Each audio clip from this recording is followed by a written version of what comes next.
Welcome in, I'm Artress, and in this video we're going to be going over the new yellow kid that has come out in OP-10, which is a leader that actually is a lot stronger than I think people will take it for. Now, Kid is a 5-life yellow leader that says end of your turn, you may turn the top card of your life cards face up, set up to one of your 3 to 8 cost characters with the supernova type as active.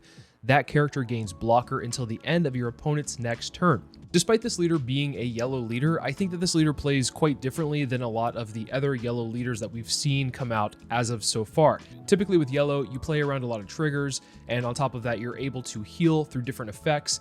However, the way that Kid plays is quite defensive, so it protects its life as opposed to healing quite often, even though you do have tools to be able to heal. The way that I play this Kid is very much a deny the opponent of resources type of game, which is quite annoying for people to have to deal with.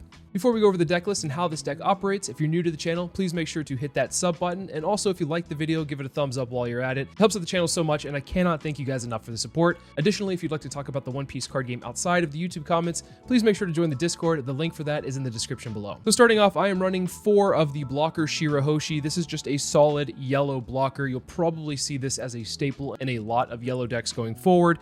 And thus, it's very important, I think, in this deck because most of your characters can turn into blockers, and therefore it's also important to have blockers outside of the ones that you can restand with your leader ability, and Shirahoshi being one that is immune, not necessarily immune, but has a benefit to being KO'd, so it's more of an incentive for your opponent to not KO it, is very important here. So it's also going to be good on your 2-dawn turn, which sometimes can just be a little bit awkward for you, because sometimes if you don't see your searcher, then maybe you don't have anything else to play, so Shirahoshi is a good play to have. Also late game, a very solid blocker to throw down. I'm running 4 of the Capone Beige 2K counter that stops an attack for the trigger.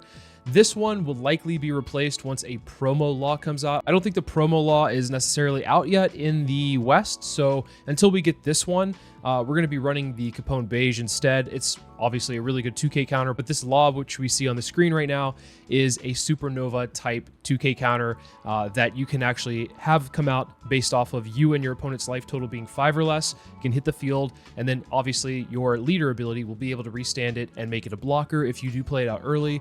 So this is a very important card for the deck overall, but because I'm not sure if this is even out or when it's coming out, then for the time being, we're going to be using Capone. Next up, I'm running 4 Gadatsu. This is just a great card to be able to control aggro decks if you're going against them, especially if you're going against decks like Doffy. You're going to need to see a Gadatsu to be able to pop their units. Certain opponents that you're going to be going against will require you to not attack, and therefore you'll play out a Gadatsu to be able to get rid of characters on the field based off of their life total. And so Gadatsu is a great one, especially against Doflamingo. That's what we're running it at 4. You might want to consider the 5-cost Nami, which KOs a 5-cost by pitching a trigger. I'm not running it in this deck because I'm not running too many triggers overall, and I feel like Gadatsu does a good job at what I need it to do. Next up, I'm running 4 Satori 2K counter here that says you may trash 1 card from your hand, play this card on the trigger.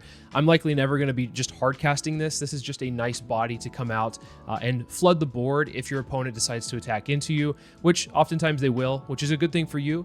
You want to be attacked into so that you can get your leader ability procced more often. Your leader ability only will be able to take place if the top card of your life is face down, and so if you use your leader ability to have the card flip face up, you cannot then the following turn, if that life is still face up, be able to restand a character. So you're going to be wanting to take life, and sometimes when you do take that life, a body comes out of it with the Satori, which is perfect for this deck. Running 4 of the 10-cost Ace. This is one of the few healers that we have in the deck. We're running 4 of this, and we're running 4 of the new Law. Ace overall is just a great way to try to close out a game, or at least sustain yourself in a game that you might be in a little bit of trouble with. You don't run too many big bodies. This is the biggest body that you're going to be running in the deck. Other than that, you're running 9,000 power as the next level of power for you, and so a 10,000 power usually is going to be strong enough to crack through a lot of opponents' defenses. Obviously, if you're going against things like Shanks, where they drop a 10-cost, 12,000 power body, you're a little bit of SOL in that regard, but overall, you're trying to sustain yourself and keep blockers up in that matchup anyway. So for matchups where you do get down to 0, you can feel comfortable going down to 0 because you do have aces somewhere in the deck to be able to heal yourself back up. Now, the game plan I'm trying to accomplish with this deck overall is to crit your opponent's opponent's life. So what that means to me is you are denying your opponent of any resources from their life, basically just banishing everything. And one of the cards that helps you do that is Nico Robin. Although Nico Robin isn't a supernova, I think that she is important in the deck in some capacity. And I think having her at 2 of is very important because she does come up for that 6 Dawn slot, which you do have already a playset of a 6-cost Cavendish, which we'll get to in a second. But if you don't see that Cavendish, which it's fine if you don't see it, this is a really great option to be able to play on 6 as well. The one downside to this is that sometimes if this is a card that you have later in the game, it's very ineffective because the on play is only if your opponent is at 3 or more life cards, then you can trash one of their life cards. But by the time that the game gets to late, you're not really going to be having your opponent stay at that 3 or above threshold. So therefore, Nico Robin is only at a 2 of because I don't want to see it too often, but certain moments I'm okay seeing it at. The other thing that is also important here is that if it does come out of life, you can play up to 1 cost 3 or lower yellow character from your hand. You do have a fair amount of options for that. The most important one I would probably assume would be the Shirahoshi blocker, which we talked about. Being able to just play that out for free and get a blocker based off of this trigger is pretty nice overall. Next, I'm playing 2 Urouge, which is a 5 cost 7,000 power vanilla stat line body from OP-10.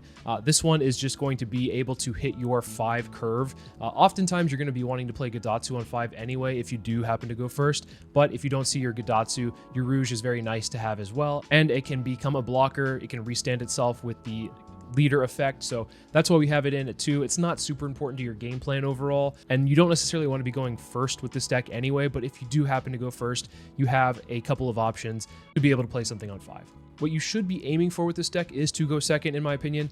And this card, Cavendish, is a great card to be able to play on curve on 6. So when you do hit that 6 Dawn curve, you are able to play out Cavendish and then have this become a blocker. It's a 6 cost 8,000 power body, vanilla stat line yet again, but it's a supernova, so it will be able to synergize with your leader ability, and you can use this as a blocker. You can use this to swing with and then restand it at the end of the turn and have it be a blocker. I'm running 2 Scratchman Apu. This is a new card from OP-10. As you've seen, a lot of these cards so far that I've talked about have been not new. They've been out for a little while, but everything from here on out will be a new card overall. And so Scratchman Apu is a 1k counter, but more importantly, it's a 1 cost pseudo blocker. So if you have another yellow supernova character other than this character on the field, this character gains blocker. All of your characters are yellow, and most of them are supernova, so it does hit that stipulation more often than not. And it's really great because being able to have a 1-cost blocker is super important, as we've seen in early stages of this game in OP1, where you had like chopper blockers and blocker laws, which actually we've seen a resurgence of as of recently. Scratchman Apu also hits that, but has a 1k counter. The stipulation is going to be easy to meet, and if you don't meet it, you can always just pitch this for counter. Arguably, the most important card for this deck is the 4-cost Basil Hawkins from OP-10. It has 2 effects here. One that says on KO, trash up to 1 card from the top of your opponent's life cards. And the second one is the trigger, which is draw 2 cards and discard 1. So both of those are very important to what you're trying to do with your game plan. You don't have a lot of natural draw, so being able to have this in your life is very important. You can stack it with some cards, which we'll get to in a second. The most important thing here is that it does feed into the game plan of denying your opponent resources. As I mentioned with Nico Robin being able to create one of their lives, same thing as a banish, right? Then you also have this Basil Hawkins, which does the same thing. But with this, you can use it as an aggressive tool, but then you can also restand it up and have it be a blocker at the end of the turn because it is a supernova. So it will deter your opponent from attacking into you, and if they do attack into you, you can easily just block with this and then trash the top of their life, which is super annoying for the opponent to have to deal with, because having less life cards and less cards in hand will ultimately likely win you the game more often than not, just because if you do see a really strong curve of Basil Hawkins on 4, the Nico Robin on 6, and then we'll go ahead and skip to the 8-cost Eustace Captain Kidd on 8. This is an on play. You may rest this character, trash up to 1 card from the top of your opponent's life cards. End of your turn, if your opponent has 2 or less life cards, draw 1 and discard 1 from your hand. That curve is nasty. Hitting this on 4, hitting this on 6, then hitting this on 8. Your opponent just lost 3 cards from the top of their life, didn't go to their hand, and they're likely going to be countering out of other things that you're throwing at them. So their hand size is going to be low, their life total is going to be low. This second effect is very easy to proc with the Kid, being able to fix your hand. So this ultimately, this combo here is very powerful. With all these considered, I consider this to be one of the stronger decks right off the bat to start off the meta. And I skipped over this one cost. This is a searcher for the supernovas, basically. Just look at the top 5 cards of your deck, reveal up to 1 card with the supernova type other than this Luffy or other than Luffy, and then add it to your hand. Then place the rest of the cards at the bottom of your deck in any order. This will help you find pretty much all of the pieces that are important to your deck. And this is a great opening for both 1 and 2. Like I mentioned, if you don't have this, you can always play the Shirahoshi on your 2-Dawn turn. But ideally, you're using that 2-Dawn turn to search out for pieces to fill out your curve. And this Luffy does that for you. Moving over to X-Drake, I also find this as a very important tool for the deck. Has a lot of great options that came out available in OP-10, and this X-Drake is a 2k counter, but it doubles as a very interesting card that says, activate main, you may rest this character. If the number of your life cards is less than or equal to the number of your opponent's life cards, rest up to one of your opponent's characters with a cost of 4 or less. So this will be able to allow you to trade into things. If you're playing against Doffy, for instance, this card will be able to rest anything on their side of the field, and you can attack into it. Then you can, at the end of your turn, restand this X-Drake so that it is not susceptible to being KO'd through battle. The other thing here is that you can use this to rest blockers in other scenarios to go for game. You can use this to rest things like Burgess when you're going against Blackbeard and attack into it with some higher costed characters. That is very important overall. So there's a couple of different ways to play this X-Drake.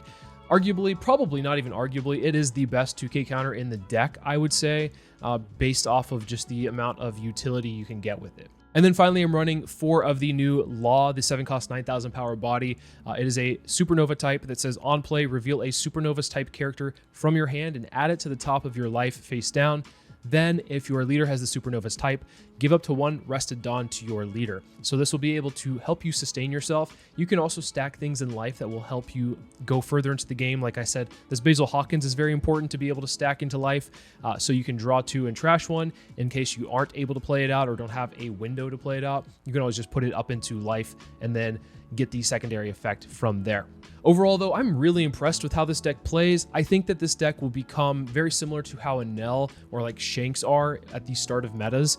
If you notice decks like this that have a very straightforward game plan and are monocolored and 5 life leaders tend to do well in bigger tournaments. But what I mean is that decks that have linear game plans are more often consistent in what they're trying to accomplish.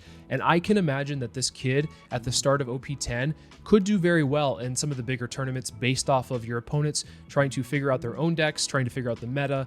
This deck doesn't really have anything that it plays around or needs to play around. It just sticks to its game plan and does it well. Overall, I think that this deck is very easily a competitive deck. So let's take it into the sim and see how it does. Green Yellow Yamato is one that I don't expect to see too often in the OP-10 meta, but regardless, it is a threat you have to deal with at some points in time. People do like to play this leader because of the double attack, but we actually have a pretty solid opening hand here. We have the Luffy to search out the Basil Hawkins, and then we can go Nico Robin into 8-cost Kid. And the thing is, we are not worried about having blockers on the field because all of our characters, for the most part, will become blockers. So we're okay taking this 8 because we're a 5-life leader.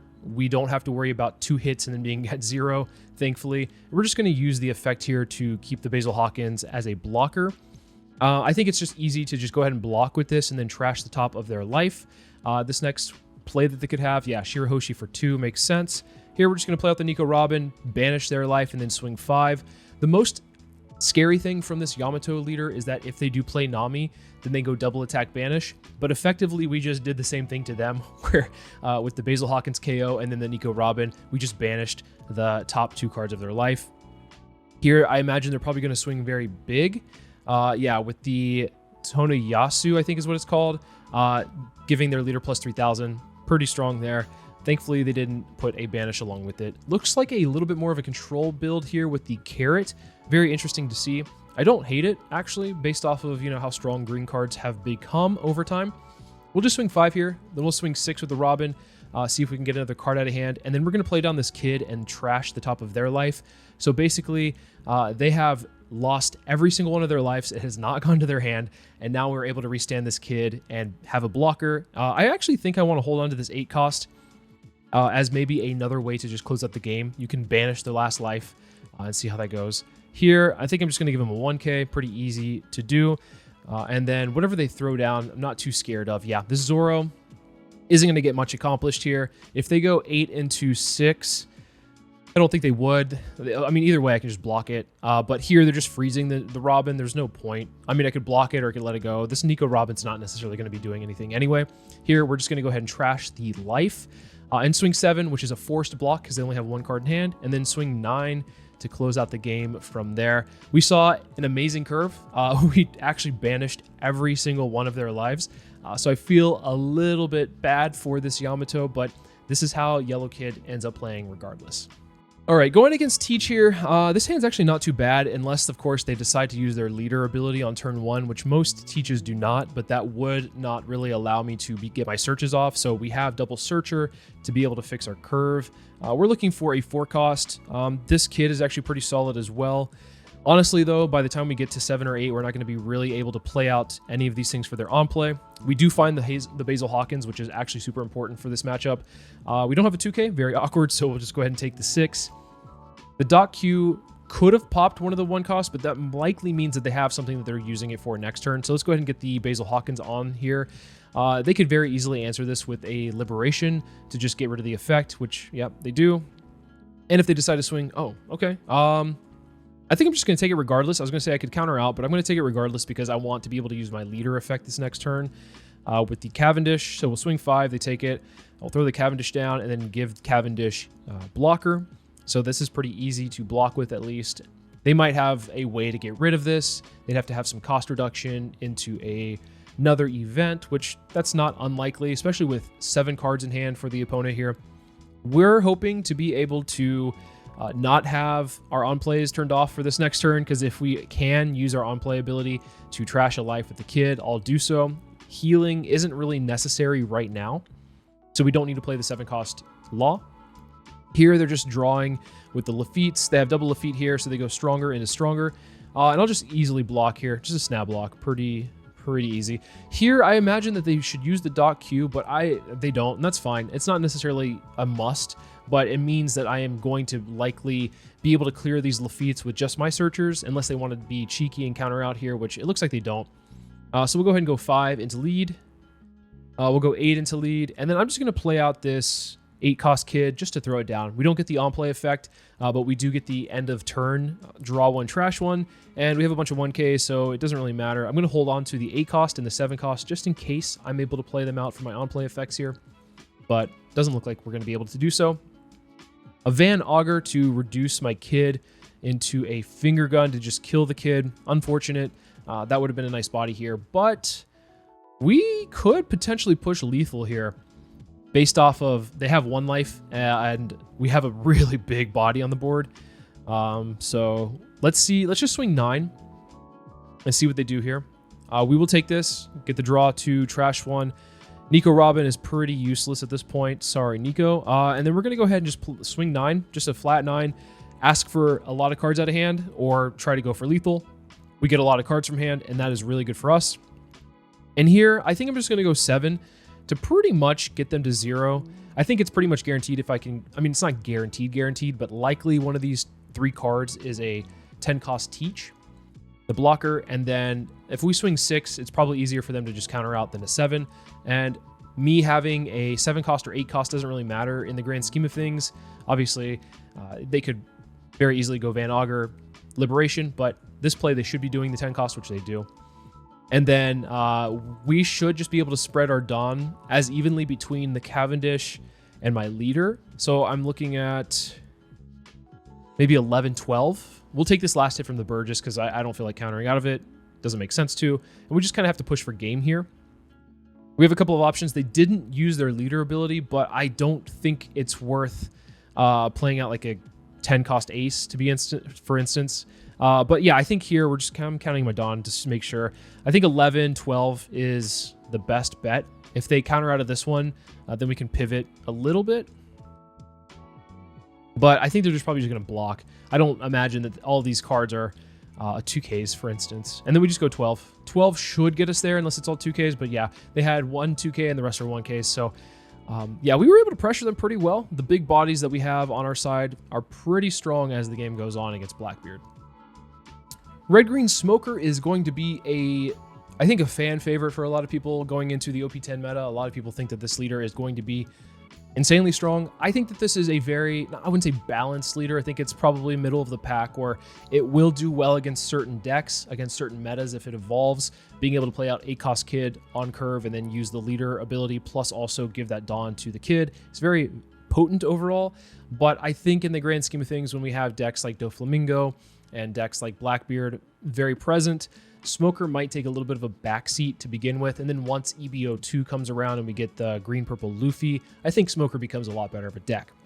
That being said, our curve is insane to start off with, so that's why we instant keep here, but we have a Hawkins to play on 4, the Nico Robin to play on 6, the 8-cost Kid to play on 8, and then of course we can go 10-cost Ace if we're too low on life. We can also just play it and heal back up, which is pretty nice as well. So we'll take the 7 pretty easily there, and then we'll go ahead and play out this Hawkins, use the Hawkins ability to make it a blocker, so that it's a little bit less likely for them to want to attack, although they'll likely still attack regardless, and that's fine. I think that's okay. And to be honest, I might let the attack go through so that I can actually use the Hawkins to swing with. My fear was that I would swing with my leader and that they would take that first hit, and then the Hawkins as a blocker would trash the top life, putting them to 2, and then my Nico Robin wouldn't be effective. But I'm glad that they counter-outed that first swing of my leader so that now I can efficiently block with the Hawkins and then trash a life and then play a Nico Robin. We have a couple of options though, or whatever we would like to do. We're kind of playing a banish game. They're playing their own character, Smoker, banish, and then I have my banish cards myself. So I think my banish is a little bit better than theirs, because obviously theirs is just once per turn. I have for the next 3 turns potential here. Like I said, I'm going to take this one. I want to be able to swing with this Hawkins. I think that's important so that I can restand it as well at the end of the turn. So we get an attack in with it. If they counter out, cool. It looks like they're going to probably have like the counter event here. The 2-cost counter event that +3 and then -2 to something else.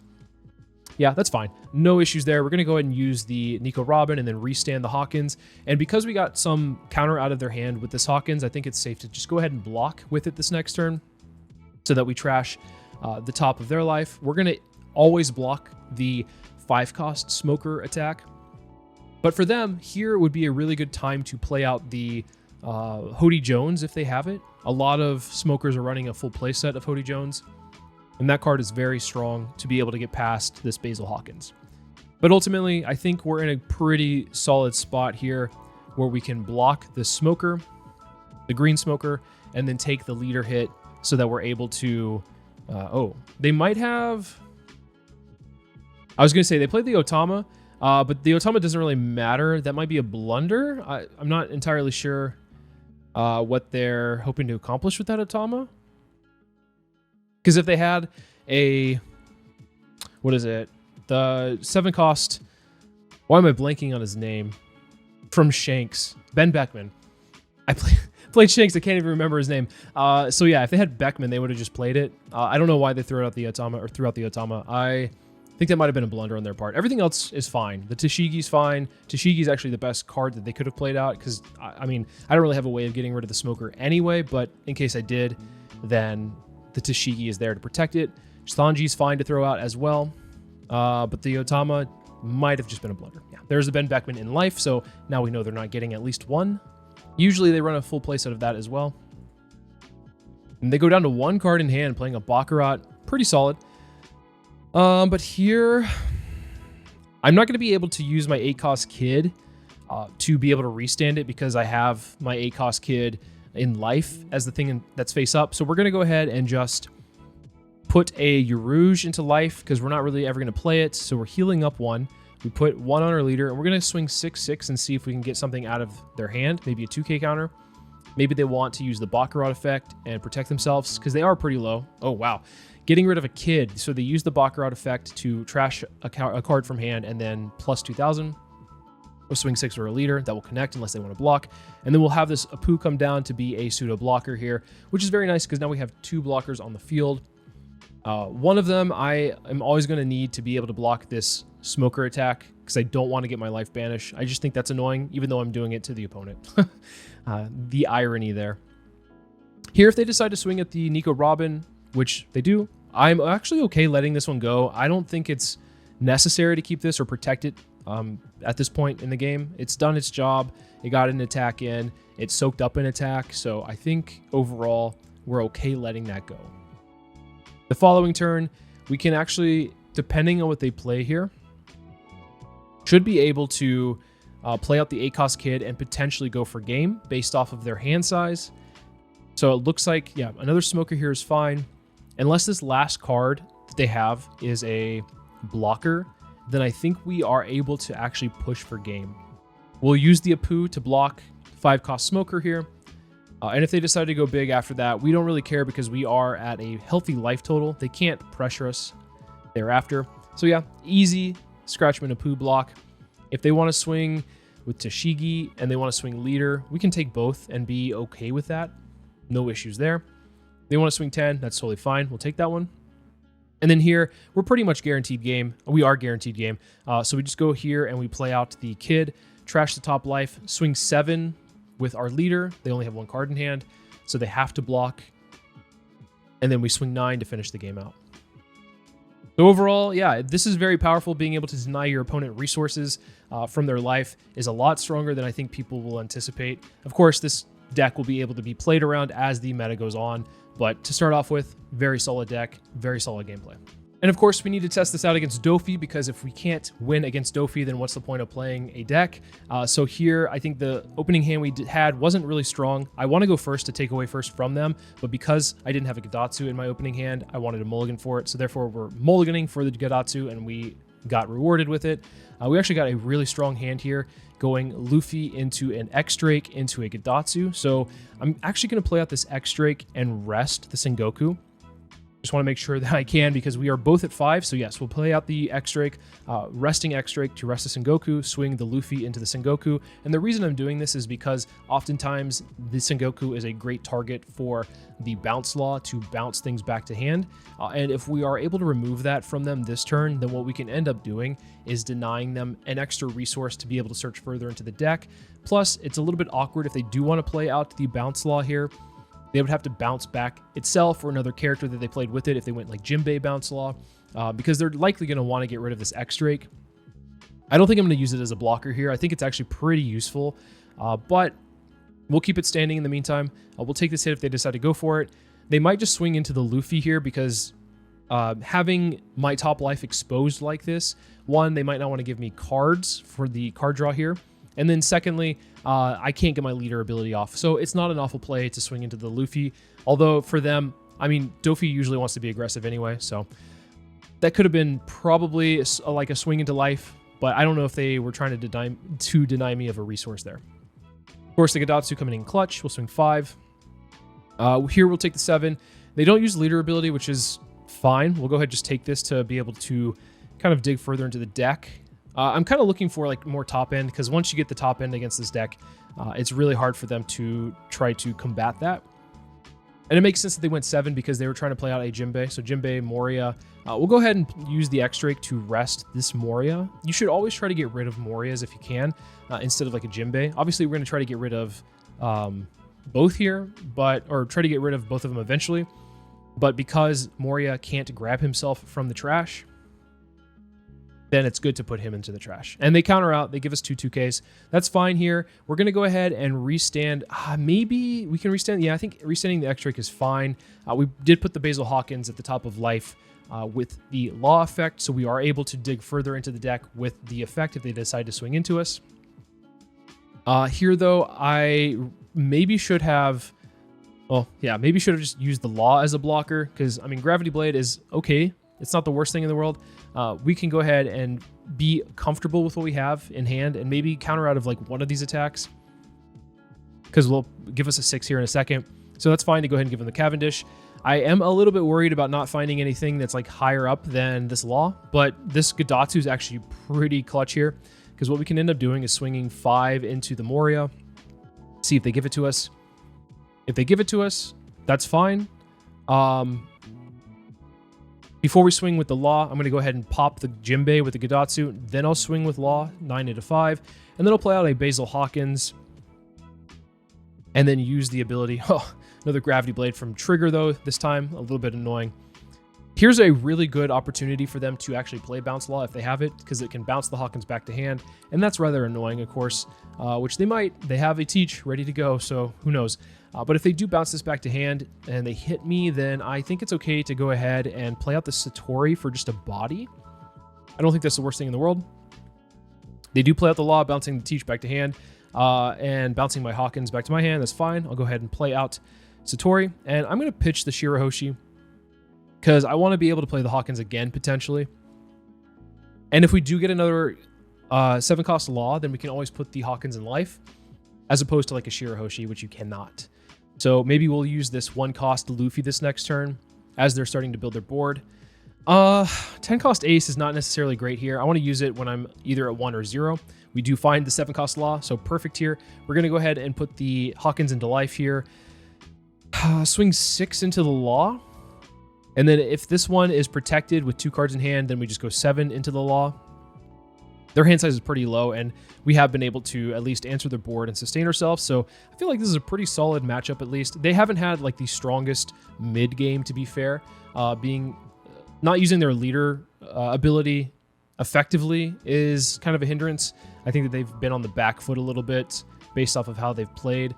But regardless, sometimes this is how the Doffy matchup goes, especially if you can apply some pressure or at least clear the board out in some regard. So that being said, we are at a pretty comfortable spot here where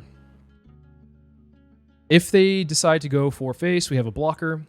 So we're not going to be lethaled, at least. If they decide to go for anything on the board, like the Satori, we can always block with it or just let it go. We're not like super keen on keeping the Satori either. So yeah, I think we're pretty close to checkmating this match. We just need to see what they do here. And this turn isn't necessarily going to be a way for them to really get themselves back into the game, ultimately. So we'll see what they do. Jozu to bounce the Perona to... yeah, I was going to say, assumably bounce the Satori back to hand. I don't know. I don't know about that one, but yeah. And then they use their leader ability to play out a Weevil. That's fine. We'll use a block here. And they're going to keep the Hancock up because if they don't, then they could just potentially die. Here, I could go for game. I think I'm just going to swing 5 first and see what they do. If they give me a block, then I think I'm going to redirect my attacks potentially to the rested bodies. But then again, I can always just swing 9 into face. And I think that might just be better overall. We'll go 9, 9. And the reason I'm only swinging flats here is because I do have a 10-cost Ace here. And this is pretty much the safest route to at least make sure that we don't die. We play the 10-cost Ace, we heal up, and then we use our leader ability to restand one of these Laws and make it a blocker. So then we're going to be at 4 life and then have a blocker. And they have not enough swings. I mean, they have enough bodies, but they don't have enough swings to get through. So yeah, at that point, it's kind of rough for Doflamingo to come back. I mean, based off of how quickly these games went, you can clearly see that the deck is powerful and how it plays. Very straightforward, hard for the opponent to have to deal with if you're going on an even curve. But if you do go against decks like Doflamingo, you're going to want to take that first anyway.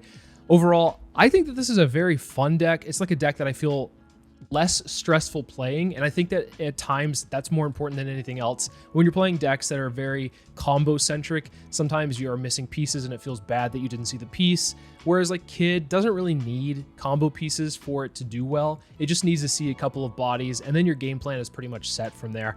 Ultimately, I think this deck is a great option for the start of the OP-10 meta, because I think that a lot of people are going to try to be getting used to what is being played with the new decks, new characters, new leaders, and I think this is probably one of the most straightforward and easiest leaders to take into a tournament. So hopefully somebody finds some inspiration and will take it to a tournament and do well with it. Ultimately, I think as time goes on, though, this deck might fall off a little bit in how it plays because people will change the meta as time goes on and understand how to play against it, maybe have more answers into it. And I think, though, it will still be a stronghold deck to pick if you do want to take this and practice with something that is not Enel, that is not Katakuri.